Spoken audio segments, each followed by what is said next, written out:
tu sme boli v nejakej detskej škôlke. Teraz sme vlastne boli na programe a bolo to fakt nádherné, ale neboli sme teraz pred 2 týždňami na prvej rozhodkosti a ja som vám nestihol natočiť video, čiže prepáčte, ale takto to tu vyzerá.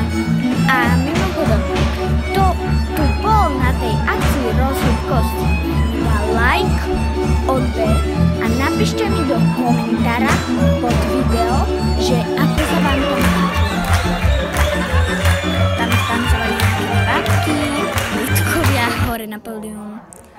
Toto, ten začiatok sa ospravedlňujem, ale toto je vlastne jeden taká, že ako keby taký tábor alebo niečo také, že tam vlastne majú rozhovor o krojoch, folklóre. A kto na tejto akcii bol, nech mi napíše like a odber.